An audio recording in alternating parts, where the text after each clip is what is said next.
Wah.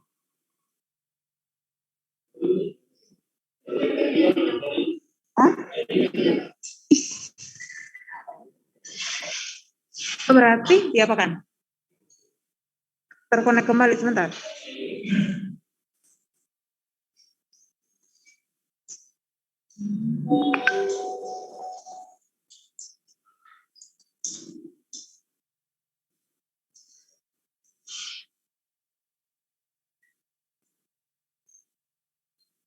Yang di rumah juga ya, perhatikan. Nanti saya tidak ulang berapa anunya baru. Supaya saya lihat, dan saya tanya, supaya saya lihat siapa yang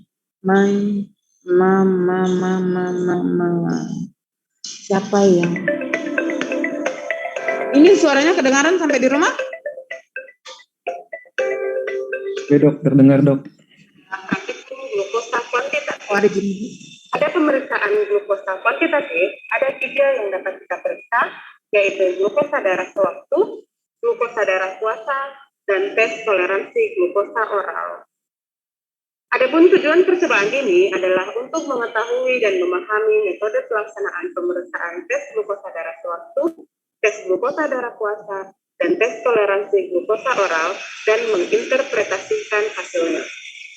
Adapun dasar percobaannya yaitu glukosa oksidase, mengkatalisa oksidasi dari glukosa menurut persamaan glukosa ditambah O2 ditambah H2O akan membentuk asam glukonat ditambah H2O2 dengan bantuan GOD.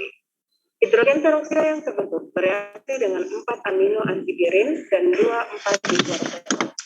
Dengan adanya oksidasi dan menghasilkan antipirin fenolinin yakni zat-zat berwarna merah. Intensitas warna sebanding dengan kadar glukosa diukur secara fotometer. Adapun alat dan bahan yang akan kita gunakan yaitu reagen warna glukosa, standar glukosa. Jadi ini reagen warna semuanya ada ya. Sampel serum GDS atau gula darah sewaktu, sampel serum gula darah puasa atau GDP, dan sampel serum 2 jam PP atau 2 jam setelah makan. Kemudian spektrofotometer, kufet, tabung reaksi, rak tabung, pipet, vortex mixer, dan label. Adapun cara kerjanya yaitu kita akan melakukan pemeriksaan 3 sampel yaitu GDS, GDP, dan GD2PV. Untuk pertama kita akan melakukan pemeriksaan dengan sampel GDS, yaitu siapkan 3 buah tabung yang bersih dan kering, kemudian berikan label sampel, standar, dan blanko.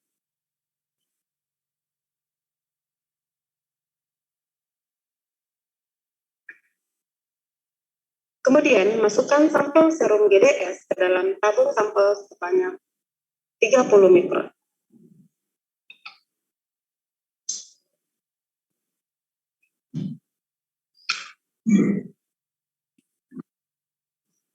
Kemudian, masukkan larutan standar glukosa ke dalam tabung standar sebanyak 30 mikron.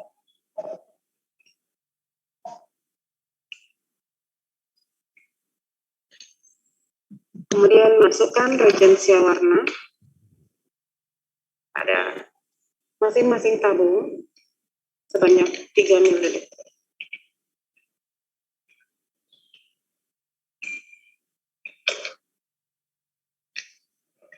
Kemudian campur baik-baik menggunakan vortex mixer.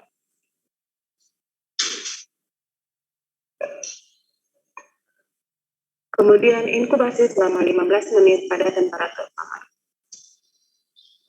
Setelah 15 menit, masukkan masing-masing sampel standar dan blanko untuk gula darah sewaktu ini ke dalam kufet masing-masing.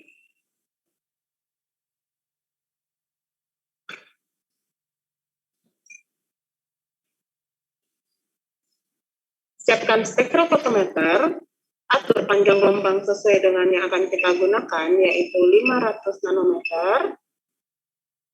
Setelah tertera 500 nanometer, kita masukkan kufet berisi blanko, kemudian kita zerokan. Setelah zero, kita masukkan kufet berisi sampel, kemudian kita lihat hasilnya 0,198. Kemudian kita periksa kuset yang berisi larutan standar 0,212. Catat hasil yang didapatkan dan lakukan perhitungan sesuai dengan rumus perhitungan glukosa darah swab. Yang kedua, kita akan melakukan pemeriksaan pada gula darah puasa. Caranya hampir sama seperti yang tadi. Pertama-tama kita siapkan ketiga buah tabung yang bersih dan kering, kemudian ditempelkan label sampel, standar, dan blank.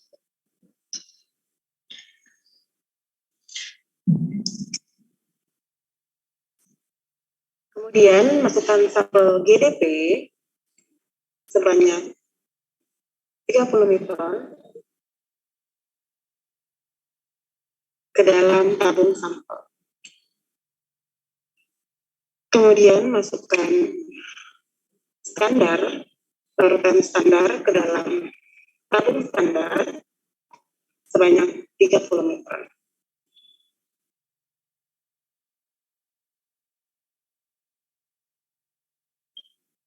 Kemudian masukkan larutan regensia warna masing-masing 3 ml ke dalam ketiga tabung.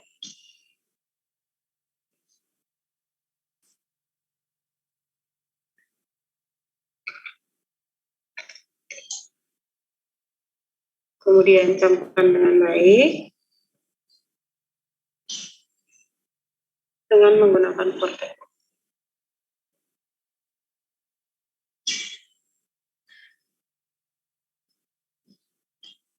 Kemudian inkubasi selama 15 menit pada temperatur kamar.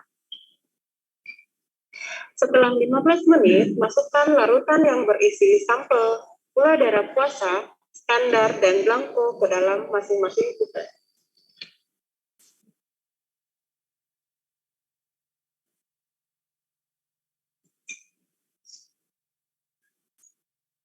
Kemudian, ukur absorban sampel dan standar terhadap blanko pada panjang gelombang 500 nanometer menggunakan spektrofotometer. Setelah tertera 500 nanometer, masukkan larutan blanko. Kemudian kita zerokan. Setelah zero, kita masukkan kuset yang berisi larutan sampel dengan gula darah puasa, yaitu 0,305, dan larutan standar gula darah puasa adalah 0,383. Catat hasil yang diperoleh, kemudian hitung menggunakan rumus perhitungan kadar glukosa darah puasa. Kemudian kita ulangi langkah yang sama untuk sampel 2 jam PP atau 2 jam postprandial atau setelah makan. Sama dengan yang tadi, kita siapkan 3 buah tabung reaksi yang bersih dan kering, kemudian kita berikan label sampel, standar, dan blanko pada masing-masing tabung.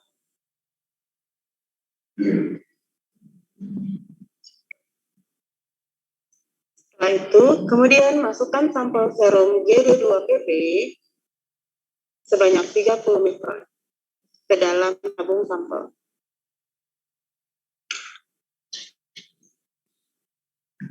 Lalu masukkan larutan standar glukosa sebanyak 30 mikron juga ke dalam tabung standar.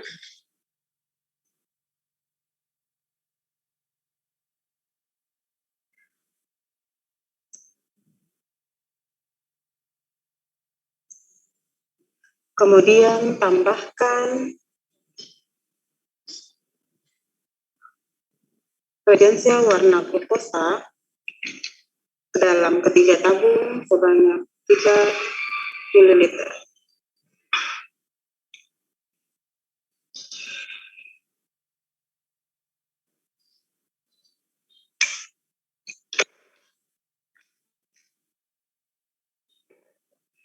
Setelah itu campurkan dengan baik menggunakan vortex mixer.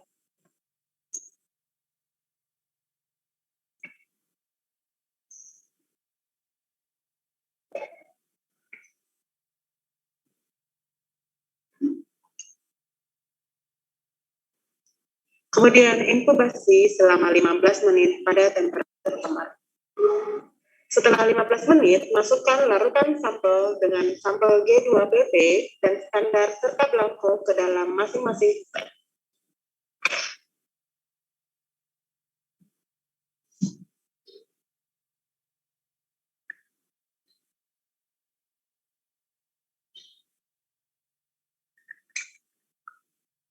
Kemudian ukur absorban sampel dan standar terhadap belangko pada panjang gelombang 500 nanometer menggunakan spektrofotometer. Setelah tertera 500 nanometer, kita masukkan kuset yang berisi larutan belangko, kemudian kita zerokan. Setelah terlihat zero, kita masukkan kuset yang berisi larutan sampel dengan 2 jam PP, yaitu 0,600. Kemudian sampel yang berisi larutan standar, yaitu 0,384. Catat hasil yang didapatkan dan lakukan perhitungan sesuai dengan rumus kadar glukosa 2 jam postprandial. Oke, ini rumusnya ya. Ini adalah nilai normal atau interpretasinya. Baik itu.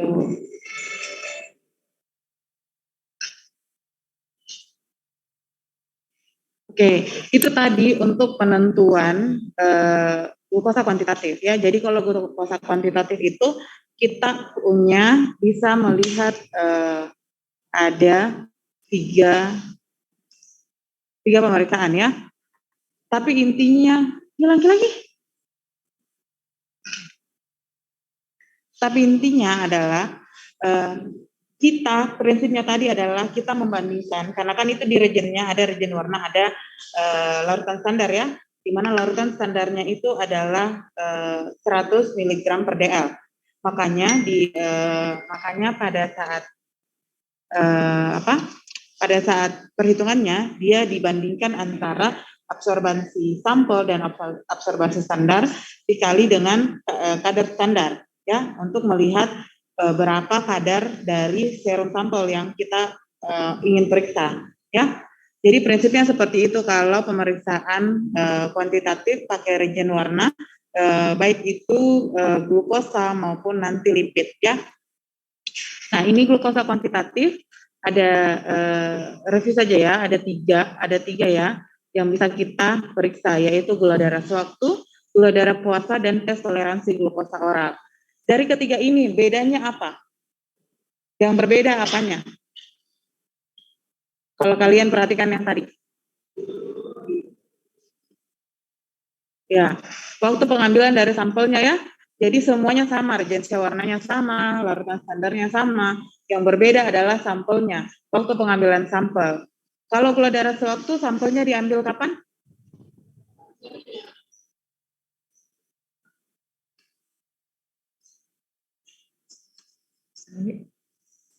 Jadi kalau glukosa darah sewaktu itu sampelnya diambil kapan saja ya, pada saat dia datang dia diambil sampelnya. Kalau gula darah puasa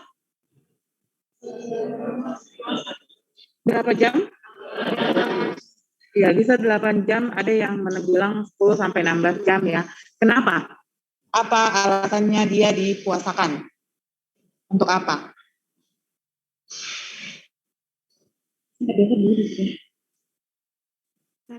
Kira-kira kenapa dia puasa? Untuk meminimalisir kadar glukosa dalam darah. Apa? Tapi dok, untuk meminimalisir kadar glukosa dalam darah dan biar gula darahnya tidak terganggu dengan zat-zat lain dok. Tapi ada yang lain?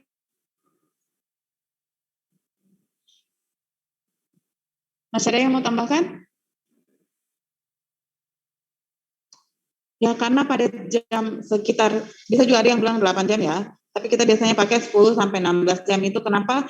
Karena pada saat itu kita dalam keadaan basal ya, jadi pada keadaan yang standar, maksudnya tidak terpengaruh oleh intake makanan ya. Jadi kita bisa melihat bagaimana betul-betul kandungan yang kandungan zat-zat yang ada di dalam tubuh kita, ya. Kalau tes toleransi glukosa oral, dia sampelnya diambil kapan? 2 jam setelah makan. Makan saja, makan sembarang, ataukah ada aturannya? Berapa biasanya? Dia diberikan kan memang biasanya ini diikuti dengan misalnya kita periksa gula darah puasa, dia sudah puasa 10 sampai 16 jam, kita ambil darahnya, ya, kita ambil darahnya jadikan sampel, kemudian kita kasih dia beberapa gram glukosa, ya. Jadi 2 jam setelah makan itu biasanya kita kasih 75 gram glukosa, kemudian 2 jam kemudian dia tidak makan apa-apa lagi, 2 jam kemudian baru kita ambil lagi darahnya. Ya, jadi setelah dia makan glukosa, dia disuruh puasa lagi 2 jam. Setelahnya itu baru baru diambil sampel darahnya. Oke? Nah, untuk rumus perhitungannya, itu bedanya antara yang tadi 3. Nah, untuk rumus perhitungannya sama semua, ya. Absorbansi sampel dibagi absorbansi standar dikali 100. Kenapa 100? Apa tadi saya bilang? Ya, karena larutan standar yang masuk di dalam paketnya kitnya itu adalah 100 mg per dl, ya. Dan itu yang kita bandingkan absorbansinya sama absorbansi dari sampel yang kita dapatkan. Terus kan ini ceritanya sampelnya darah. Kenapa tadi jadinya warna kuning?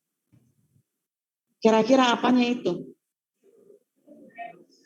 Hah? Kan kalian belajar kemarin tuh darah terdiri dari ini, dan ini. Kira-kira kan kalau kita ambil, kalau darah langsung kita ambil kan warna merah. Tapi tadi kita pakai sampelnya warna kuning, bening, warna kuning. Itu kira-kira apanya? Plasmanya, ya. Jadi kalau kita ambil darah, kita sentrifus, nanti yang di atasnya itu yang kita ambil sebagai sampel. Nah, bukan langsung darahnya yang kita ambil plasmanya.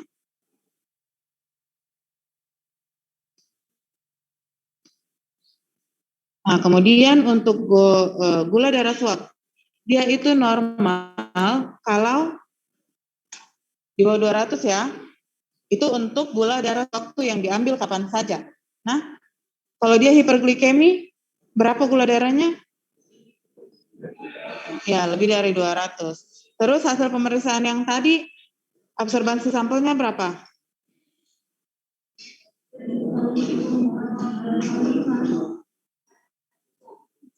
Ini, ya. Salah. Oke, absorbansi sampelnya 0. Cocok, ya? Ya, 198, absorbansi standarnya 0,212. Jadi kalau dihitung berapa jadinya? Ya, 93,4 mg per dl. Itu interpretasinya apa? Hemoglikemi, ya. Oke. Kemudian untuk gula darah puasa, dia ada 3. Normoglikemi, ada gula darah puasa terganggu, dan diabetes. Untuk normoglikemi, berapa? Kurang dari 100, ya, kalau untuk gula darah puasa.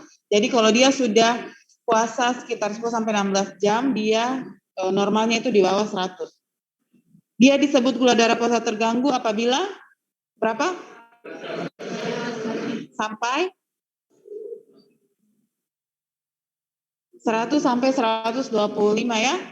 Ini kalau dia gula darahnya dari rentang ini, ya, kita biasanya lanjut ke tes toleransi glukosa oral, ya. Untuk diabetes, ya, lebih dari atau sama dengan 126 mg per dl, ya. Yang tadi hasil pemeriksaannya berapa?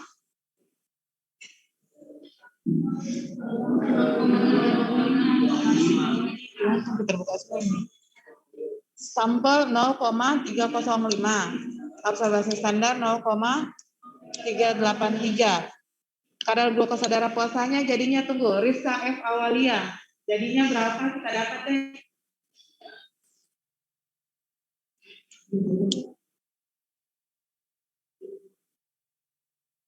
Rizka.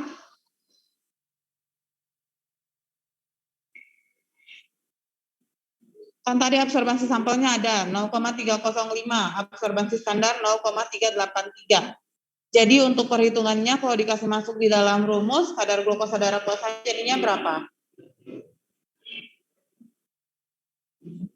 Bisa Rizka?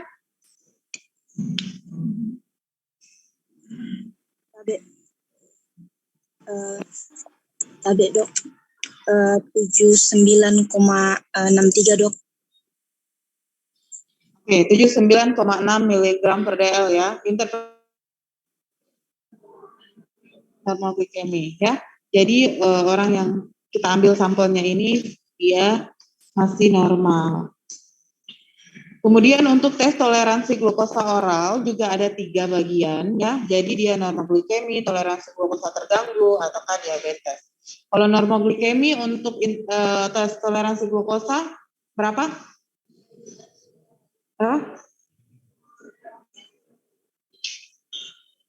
Kurang dari 140 ya kalau dia toleransi glukosa oral yang 2 jam postprandial ya.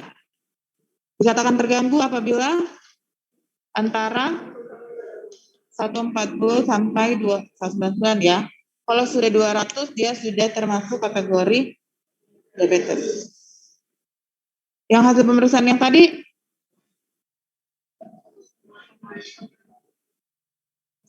observasi sampel 0,600, observasi standar 0,384. Jadi kadar glukosa 2 jam PP-nya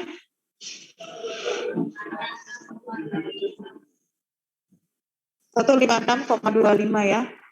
Interpretasinya toleransi glukosa terganggu. Jadi kalau hal yang seperti ini, kalau misalnya hasilnya seperti ini, dia masih membutuhkan pemantauannya, kita lihat lagi perkembangannya seperti apa. Karena kan kalau misalnya GDS-nya bagus, glukosanya GDP-nya bagus, ternyata toleransi glukosa oralnya agak terganggu, nanti kita proses ulang kembali ya.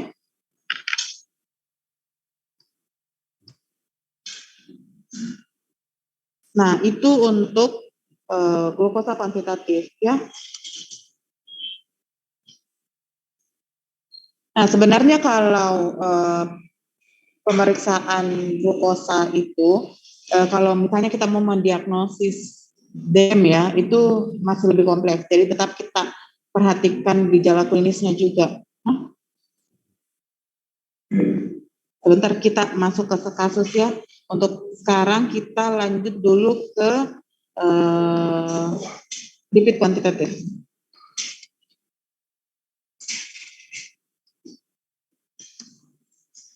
Jadi untuk glukosa kuantitatif sebenarnya sesimpel itu Ji. Yang penting adalah kalian tahu sebenarnya prinsipnya. Prinsipnya itu ada di regionnya ya. Jadi semua enzim-enzim yang tadi itu ada di region warnanya sudah dibentuk dalam satu kit seperti itu.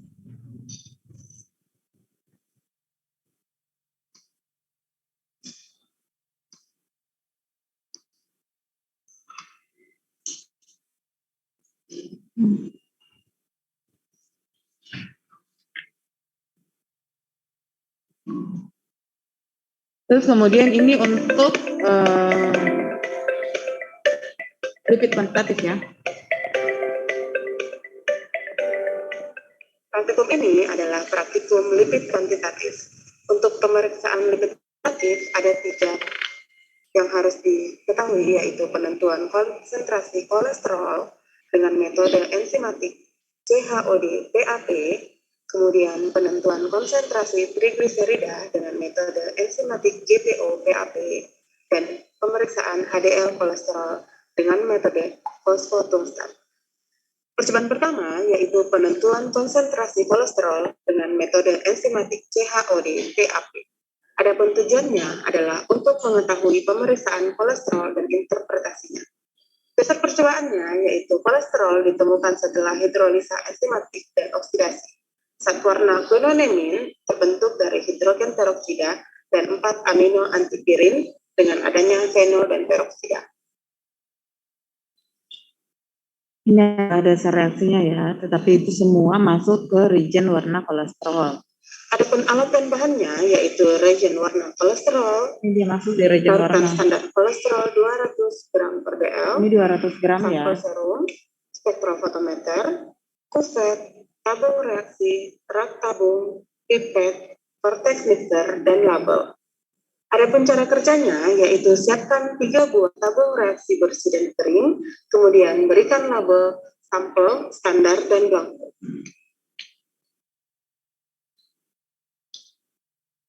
Ini jadinya prinsipnya sama. Dia hanya membandingkan antara larutan standar sama larutan sampel. Kemudian masukkan sampel serum ke dalam tabung sampel sebanyak 30 mikron.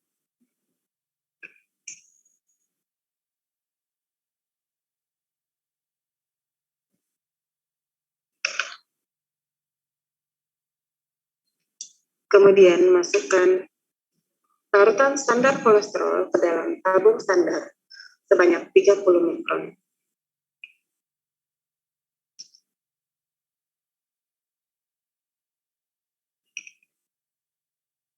Kemudian masukkan reagen warna kolesterol ke dalam ketiga tabung masing-masing 3 ml.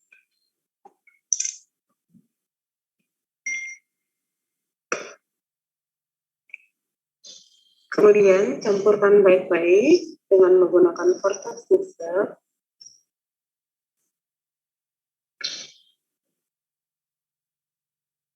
Dan inkubasi selama 10 menit pada temperatur kamar.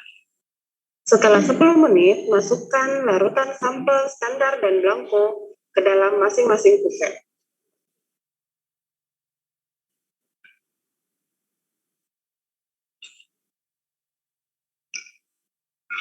Kemudian, ukur absorbansi sampel dan standar terhadap blanko pada panjang gelombang 500 nanometer menggunakan spektrofotometer.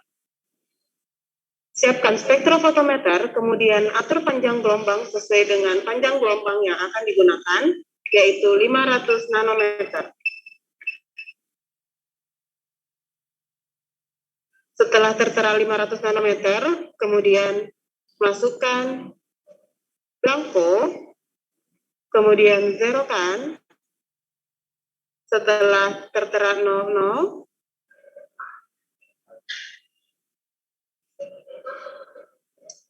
kemudian masukkan kuset berisi sampel, kemudian dibaca 0,250, kemudian kuset yang berisi standar adalah 0,377. Catat hasilnya dan lakukan perhitungan sesuai dengan rumus perhitungan kolesterol total. Ini adalah untuk kolesterol total. Normalnya. Praktikum ini adalah penentuan konsentrasi trigliserida dengan menggunakan metode enzimatik GPO-PAP. Tujuannya adalah untuk mengetahui pemeriksaan trigliserida dan interpretasinya. Dasar percobaan yaitu trigliserida ditentukan setelah hidrolisa enzimatik dengan lipase, di mana zat warna quinonimin terbentuk dari hidrogen peroksida, 4 amino antipirin, dan 4 klorofenol dengan katalisator peroksidase. Ini ada dasar reaksinya ya. Jadi dia ada lipasenya, terus glycerol peroksida. Adapun alat dan bahan yang akan digunakan adalah reagen warna trigliserida, larutan standar trigliserida, sampel serum, spektrofotometer, kuset, tabung reaksi, rak tabung, pipet, dan vortex mixer, serta label. Adapun cara kerjanya yaitu siapkan 3 buah tabung bersih dan kering, kemudian berikan label sampel standar dan blanko.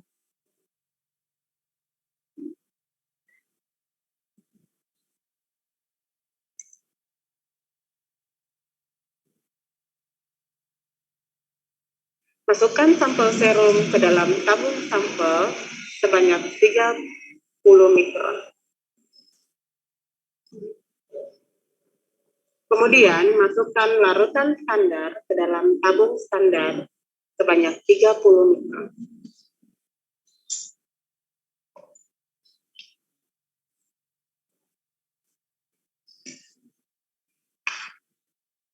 Setelah itu, masukkan reagen warna triglycerid ke dalam ketiga tabung masing-masing di mililiter.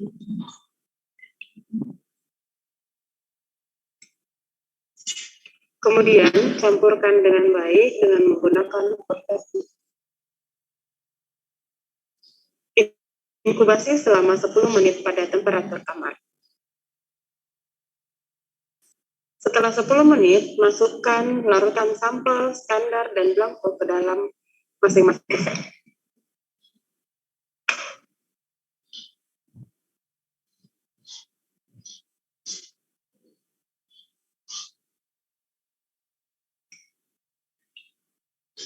Kemudian siapkan spektrofotometer dan atur panjang gelombang yang akan kita gunakan, yaitu 500 nanometer.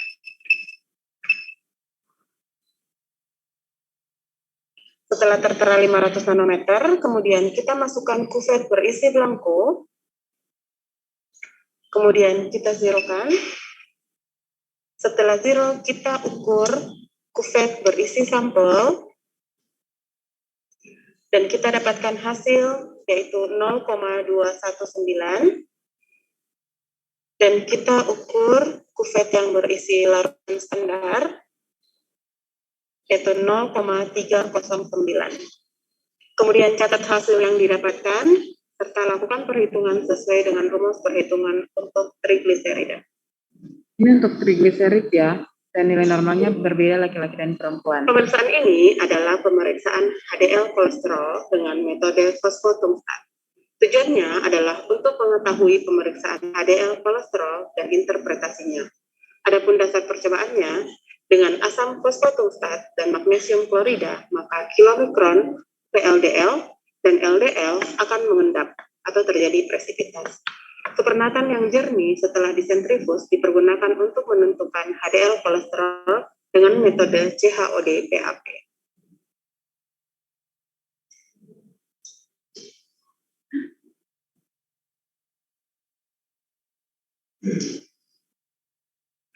Adapun alat dan bahan yang akan digunakan adalah reagen warna kolesterol, reagen presipitat, HDL kolesterol standar, sampel serum, spektrofotometer, kuvet, tabung reaksi, rak tabung, pipet, vortex mixer, sentrifus, dan labor. Adapun cara kerjanya, yaitu pertama-tama kita akan membuat sampel yang hanya terdiri dari HDL kolesterol dengan menggunakan reagen presipitat. Kita siapkan pertama adalah tabung reaksi bersih dan kering, kemudian kita masukkan 200 mikron sampel serum dan 500 mikron kolesterol presipitat.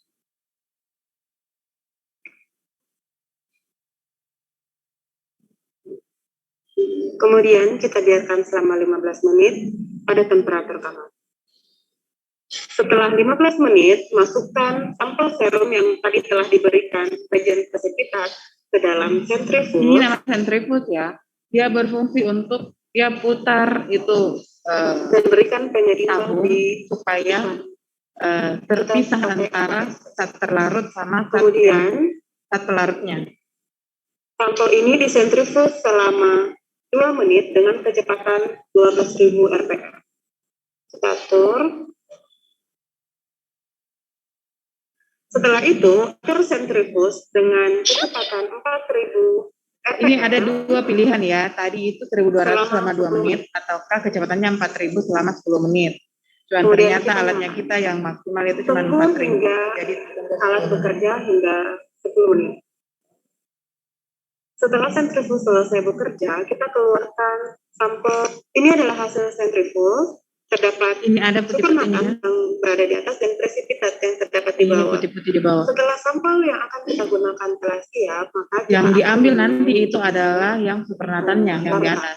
Pertama-tama siapkan 3 buah tabung reaksi bersih dan kering, kemudian berikan label sampel standar dan blank.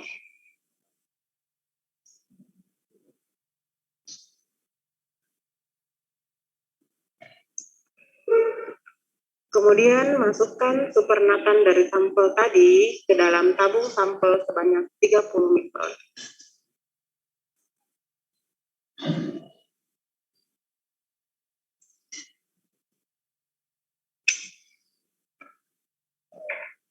Kemudian masukkan larutan standar kolesterol HDL ke dalam tabung standar sebanyak 30 mikron.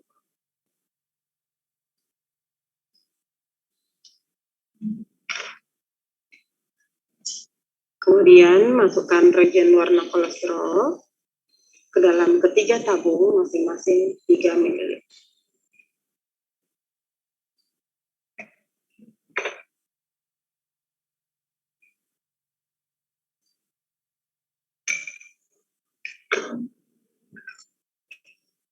Kemudian campurkan baik-baik dengan menggunakan vortex mixer.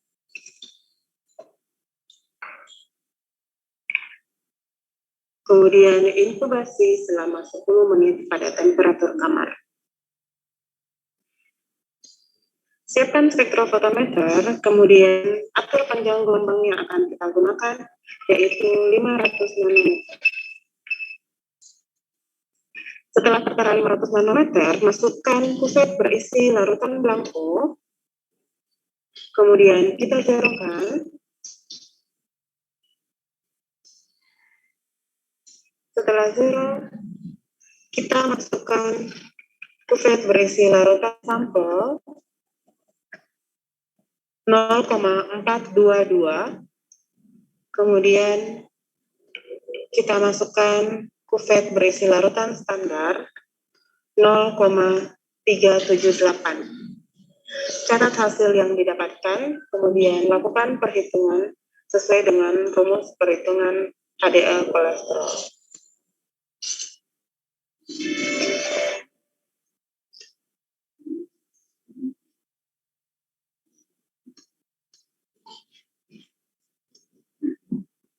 Oke. Itu tadi ya, kalau itu bedanya kira-kira apa? Ini kan kalau lipid kuantitatif ada 3 ya, kolesterol total, trigliserid, sama HDL kolesterol. Kalau tadi untuk glukosa atau glukosa kuantitatif itu dia sama regennya, sama ininya, bedanya cuma di sampel. Kalau ini di lipid kuantitatif bedanya letaknya di mana? Kan persepnya sama, dia membandingkan toh, tapi dia letaknya perbedaannya di mana? Persamaannya di mana dulu?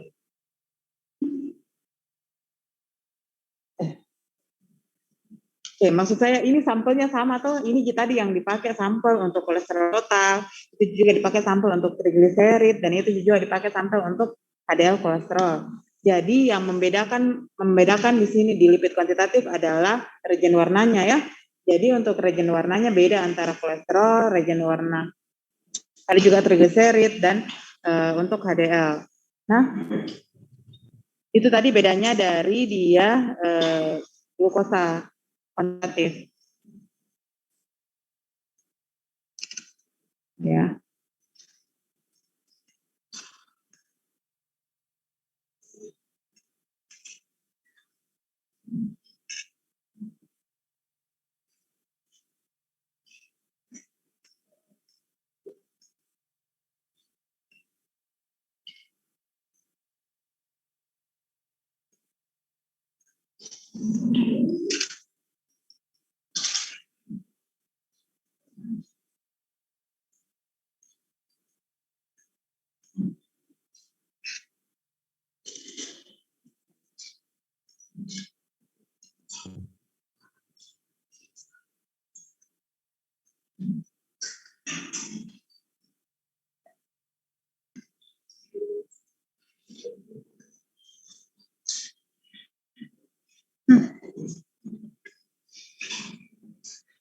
Oke, jadi ini lipid kuantitatif ya. Jadi lipid kuantitatif itu ada 3, ya, kolesterol total, trigliserid, sama HDL kolesterol. Itu untuk pemeriksaannya. Masing-masing metodenya apa? Tadi kolesterol total metodenya apa? Hafal ya. Dia metodenya enzimatik CHOD PAP ya. Ini tergantung enzimnya ya. Ini tergantung dari enzim yang bekerja membantu. Kemudian untuk rumus perhitungannya adalah kadar total kolesterol hampir sama, absorban sampel sama absorban standar kali 200 mg per dl. Kenapa 200?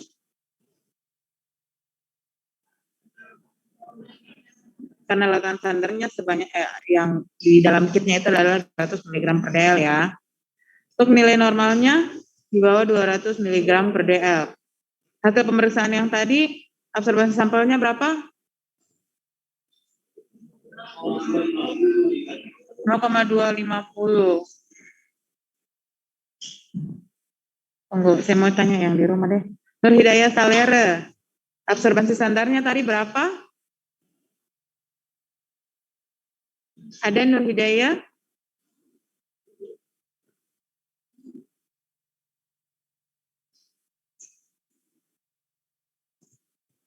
Ada ya, Nur Hafifah. Nur Hafifah ada?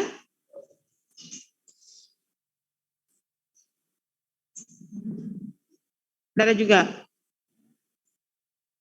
Yang nggak menyahut nggak hadir ya.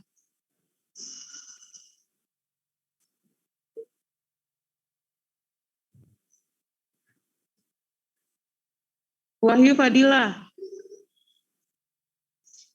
Wahyu Fadila. Iya dok. Ya, berapa absorbansi standarnya tadi yang kolesterol total deh?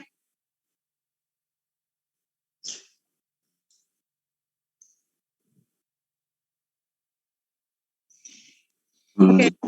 Berapa? Tapi dok 0,377 dok. Oke, 0,377. Kemudian setelah dihitung pakai rumus perhitungan, jadinya kadar kolesterol totalnya berapa? Muhammad Rida.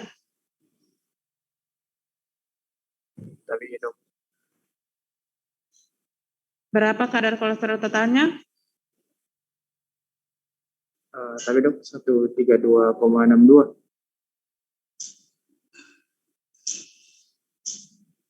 Saya yang salah hitung atau kok yang salah hitung? Berapa? Yang ini atau yang teman bilang? Ya, 132,62 ya pulang ya. Jadi interpretasinya normal. Ya. Kemudian untuk trigliserida, metodenya ada yang ingat?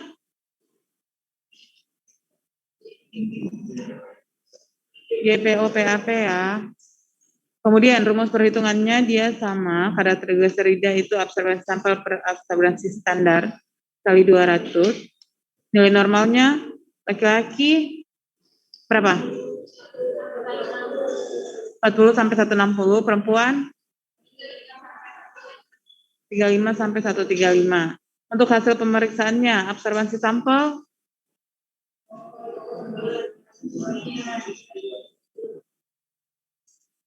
yang offline oke ya, tunggu nanti saya tanya yang online dulu. Aisyah Isa Rabani, absorbansi standarnya berapa?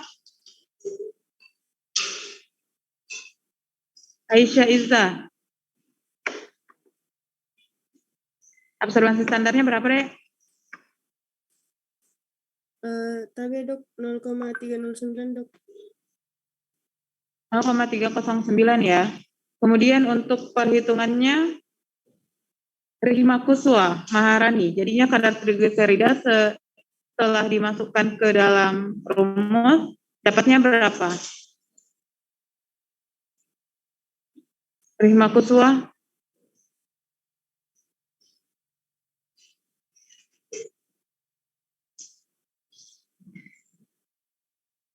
Berapa Rihma? Ada orangnya? Tapi dok bisa diulang dok. Oh ya. Apanya? Tapi dok bisa diulang pertanyaannya dok. Pertanyaannya, ini kan ada tadi absorbansi sampel, ada absorbansi standar. Kemudian kadar trigliseridanya jadinya berapa kalau dikasih masuk ke dalam rumus? Tapi dok 141,74 dok. Oke, 141,75 ya. Interpretasinya? Interpretasinya apa?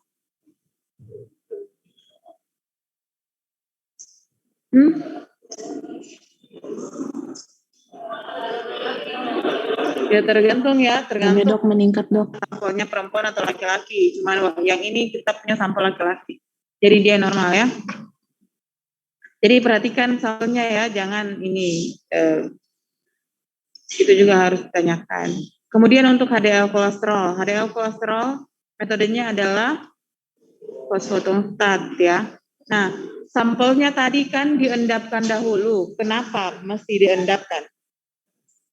Kenapa kira-kira mesti diendapkan?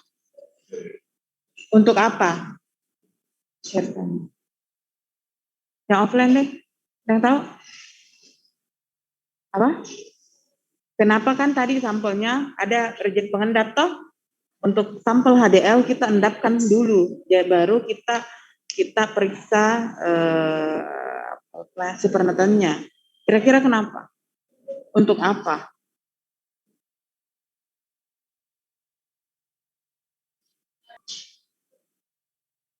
Ada yang tahu? Ada yang ingat? Ini kan sudah dipelajari kemarin tahu? Bukan kemarin, maksudnya biomedik. Karena kolesterol yang lain mau diendapkan dulu, jadi bukan itu yang lain. Jadi kan ada banyak lipoprotein yang terdapat di dalam serum itu ya, ada VLDL, ada LDL ya. Jadi reagen pengendap itu dia endapkan semua itu, sehingga yang supernatannya itu hanya kandungan HDL saja. Jadi itulah yang akan kita periksa. Nah, sampelnya itu serum yang telah diendapkan ya untuk mengendapkan yang lain, kolesterol, lipoprotein lain selain HDL kolesterol. Kemudian untuk kadar HDL kolesterol absorban sampel per absorban standar kali 50 mg per dl. Jadi ini 50 sama prinsipnya yang tadi ya, karena standar HDL yang kita gunakan sebagai pembanding adalah kadarnya 50 mg per dl. Jadi iya, jadi memang sebenarnya kalau kalian memeriksa sesuatu ya, misalnya kalian di puskesmas nanti ada pemeriksaan yang seperti ini, kalian perhatikan kitnya seperti apa, karena beda kit, beda merek, dia beda, biasanya berbeda panjang gelombangnya, biasanya berbeda standarnya. Jadi perhatikan berapa, kemudian biasanya di kitnya itu juga ada cara kerjanya, dia harus diinkubasi berapa lama ya. Jadi jangan terpatok kalian bahwa waktu kalian praktikum di sini kitnya yang dipakai misalnya merek Human, di sana kalian pakai merek yang lain, itu akan berbeda. Jadi prinsipnya adalah sesuaikan sama jenis kitnya. Nah, ini kita pakai seperti ini karena jenis kit yang kita gunakan di atas itu seperti ini. Untuk nilai normalnya laki-laki berapa kalau HDL? 45 sampai 65 ya. Kalau perempuan 35 sampai 55. Kemudian hasil pemeriksaan yang tadi absorbansi sampelnya berapa? 0,422. Absorbansi standar 378. Sehingga kadar HDL kolesterolnya jadinya berapa?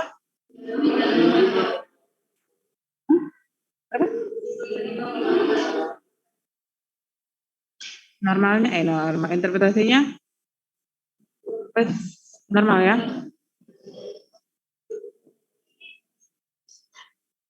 Nah, jadi sebenarnya yang penting adalah kalian tahu, karena ini kan tidak terlalu banyak reaksi-reaksi kimia yang seperti misalnya pemeriksaan yang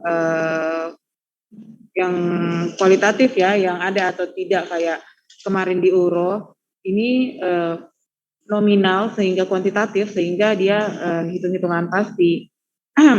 Terus untuk selanjutnya kita hubungkan dengan kasus, karena kita sekarang di blog ya, jadi kita hubungkan sama kasus. Nah, ceritanya kalian menganalisis kasus ini.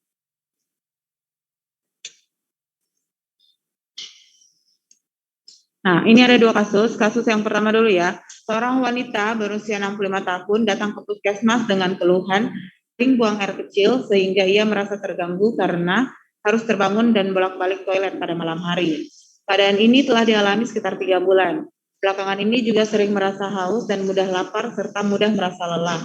Keluhan disertai gatal-gatal pada lipatan kulit, maksudnya kayak ini, ketiak, ya, selangkangan. Setelah diperiksa, tekanan darah 130/80, denyut nadi 75, dan kecepatan nafas 20 kali per menit. Kira-kira gejala-gejala yang penting Di sini apa saja? Polidipsi, polifagi, poliuri, apalagi selain itu gatal dan lemah ya. Jadi polidipsi, poliuri, polifagi, mudah lelah dan gatal-gatal. Kemudian kira-kira untuk pemeriksaan biokimianya, glukosa dan lipid, kira-kira hasil yang didapatkan apa? GDS-nya kira-kira gimana?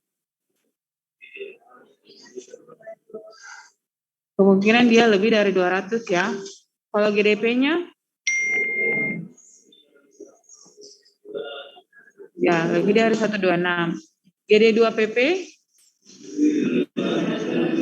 udah 200 ya. Kenapa? Karena khasnya gejalanya khas untuk kemana? Ke diabetes ya. Untuk lipidnya, kolesterol totalnya kira-kira gimana? Ya ini tergantung ya sebenarnya. Tapi untuk sementara kita kasih dia normal, trigliseridanya juga normal dan HDL kolesterolnya normal. Kenapa? Karena kita lihat bahwa perlangsungannya baru 3 bulan. Toh dia merasa gejala ini baru 3 bulan. Jadi dia belum diabetes yang kronik, misalnya yang lama. Nah, biasanya itu kalau dia yang lama itu biasanya semua sistemik sudah mulai terganggu ya. Kalau misalnya baru-baru seperti ini biasanya masih kurang ini. Jadi untuk sementara kita kasih dia normal saja dulu. Kemudian untuk pemeriksaan penunjang lain selain yang kita pelajari di praktikum biokimia, misalnya apa untuk menegakkan diagnosisnya ini? Diabetes. Apa? Kalian sudah kuasai ya kalau diabetes. HbA1c, HbA1c. Beda harga sih skala Inggris. Ya kira-kira berapa? Berapa nilainya HbA1c kalau dia mau didiagnosis? Lebih dari 6,5 ya. Jadi ini kita diagnosis sebagai diabetes mellitus. Gampang ya. Kasus yang kedua. Seorang laki-laki kecil. Seorang laki-laki berusia 50 tahun datang ke puskesmas dengan keluhan mudah merasa lelah. Pada pemeriksaan didapatkan lingkar pinggang 122 cm, tekanan darah 160/90. Setelah melakukan beberapa pemeriksaan, dokter mendiagnosis sindroma metabolik. Ini ada diagnosisnya, cuman kalian mau dianalisis kira-kira pemeriksaannya apa-apa saja dan apa hasilnya. Nah, gejalanya kira-kira apa yang ada di sini? Nah, apalagi? Hipertensi ya, jadinya karena kan tekanan darahnya meningkat. Kemudian obesitas sentral ya, jadi mudah lelah, obesitas sentral dan hipertensi. Kemudian untuk pemeriksaan biokimianya, kira-kira glukosanya bagaimana? GDS-nya kira-kira bagaimana? Bisa jadi tinggi ya. Karena kalau dia misalnya, kalau dia sindroma metabolik, salah satu untuk glukosanya, pemeriksaan apa yang dia khasnya antara GDS, GDP atau GD2PP? Harusnya yang diperiksa salah satu, kan ada beberapa kriteria sindroma metabolik. Kalian sudah belajar? Sindrom metabolik sudah masuk belum? Ada beberapa syarat, beberapa kriteria untuk mendiagnosis sindroma metabolik. Salah satunya adalah GDP-nya. GDP-nya lebih dari, saya dong yang bicara, lebih dari 126 ya. Jadi kalau GDP-nya lebih dari 126, secara teoritis, GDP-nya saja 126, biasanya GDS-nya juga pasti meningkat, sama GD2PP-nya juga di atas 200 ya. Itu salah satu kriteria untuk sindrom metabolik ya. Jadi ada beberapa.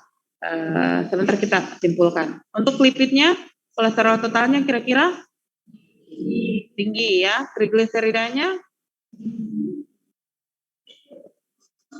tinggi juga ya. 160. HDL kolesterolnya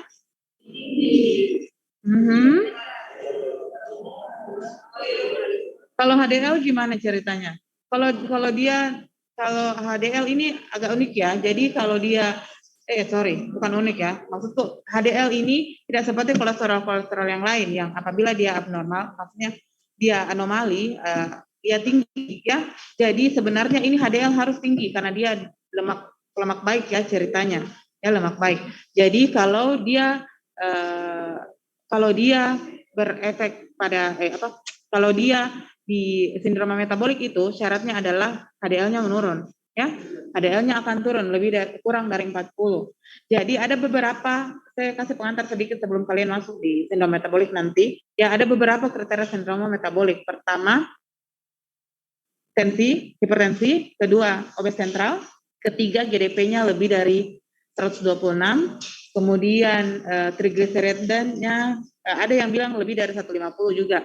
Tapi kita pakai standar 160, kemudian HDL kolesterolnya kurang dari 40. Kalau terdapat 3 kriteria dari 5 kriteria ini, dia sudah didiagnosis sebagai sindrom metabolik.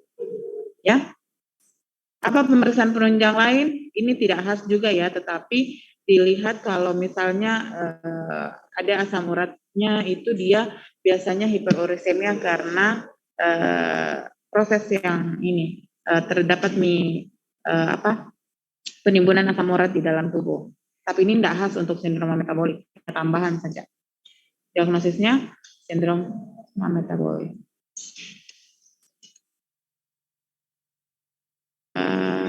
Segitu-gitu Ji, intinya toh karena ini kan cuma review dan itu biokimia kan ilmu dasar. Jadi sebenarnya ilmu dasar itu yang kalian mau masukkan ke dalam kasus ya.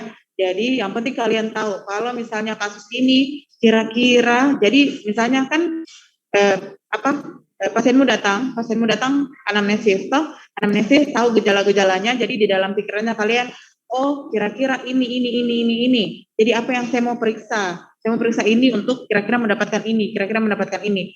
Jangan kalian itu bakalan kentara tidak tahu apa-apa kalau misalnya pasienmu datang dengan keluhan ini, kalian periksa semua. Padahal biar itu semuanya nanti normal, ketahui ke orang lab. Jadi pikirkan baik-baik pemeriksaan apa yang kalian mau periksa dan kemungkinan interpretasinya apa. Jadi pada saat hasilnya ada, kalian tahu, kalian memang jelas-jelas meminta hasil yang akan signifikan dengan diagnosisnya kalian. Nah, seperti itu. Karena kalau tidak tuh ketahui ke orang lab, tidak tahu kini dokternya, masa semuanya dia minta. Selain dari orang labnya ketahui ki BPJS juga tidak bakalan mau bayar. Nah, karena tidak ada indikasi. Jadi itu kalian harus pilah-pilah pemeriksaan apa yang harus kalian untuk pemeriksaan penunjangnya ya. Di situ dilihat kualitasnya kalian. Jadi terus sampai sini ada yang mau ditanyakan? Kalau untuk review praktikum, saya rasa untuk praktikum sebenarnya ada untuk glukosa urin ya kalau mau diabetes, tapi jarang jadi periksa di puskesmas. Paling sering itu GDS, GDP, GD2PP. Kalau sudah ada itu plus HbA1c biasanya dia sudah didiagnosis. Nah, kalau begitu tugasnya kalian sekarang adalah semuanya punya Google bisa masuk bisa masuk di Google Classroom ini? Nah.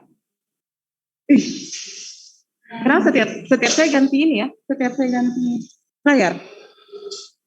Saya nggak tahu bagaimana caranya kalian buka pakai kode ini. Di kelas ini nanti kalian ada tugas. Tugasnya itu gampang Ji, buat kasus kayak tadi, kemudian analisis satu saja, terserah mau diabetes atau apakah atau penyakit lain yang ada di endokrin selama kalian kuliah endokrin ini.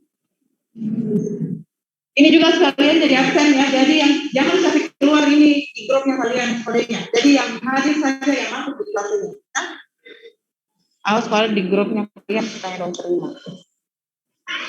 Yang di rumah juga buka Google Classroom-nya, masuk ke kelas ini. Jangan kasih tahu teman yang tidak hadir.